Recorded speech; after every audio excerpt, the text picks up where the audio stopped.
It just scraps every other incentive and positive thing around mortgages. What's up, guys? After being asked about this 50-year mortgage, I will give you my thoughts on it. At first, I was like, why not 100 years? Why not 1,000 years? Essentially, it could be a penny a day to own a house. It's just going to take you 1,000 years.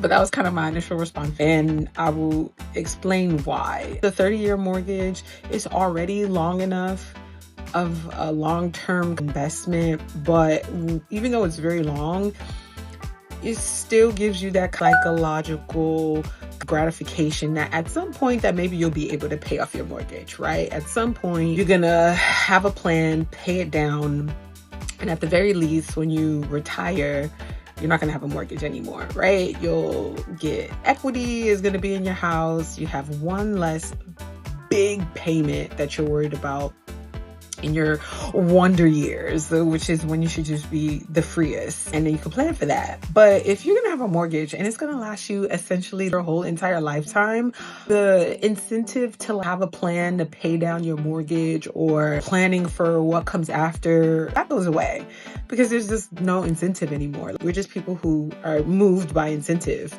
Also, when you have a 50-year mortgage, it's just going to take a lot longer to own the equity there, because the upfront interest is going to be what you pay off essentially in your mortgage, which is what we do now with any mortgage. We're mostly paying interest in the beginning because the bank wants its money back first. But if you spread it out over 50 years, that interest payment is just going to get spread out over the 50 years, and it's just going to take you a lot longer to own something.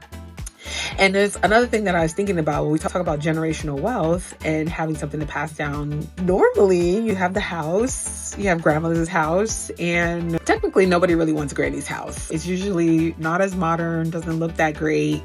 But the perks that came with granny's house is that it was paid off and there was equity in there. Now, we want to switch it to now granny's house is not paid off and barely has any equity.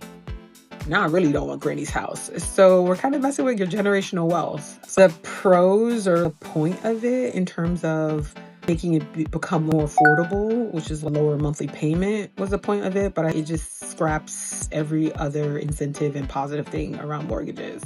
Again, it's probably not going to replace anything. We're still going to have the 15-year mortgage, the 30-year mortgage, and now that's supposedly 50-year mortgage, but I don't think it's going to be good. I think that they should try to revisit some other plans to make housing affordable before they go to the 50-year mortgage. You might as well rent at that point if you're going to have a steady, constant kind of expense around housing. That's my 2 cents.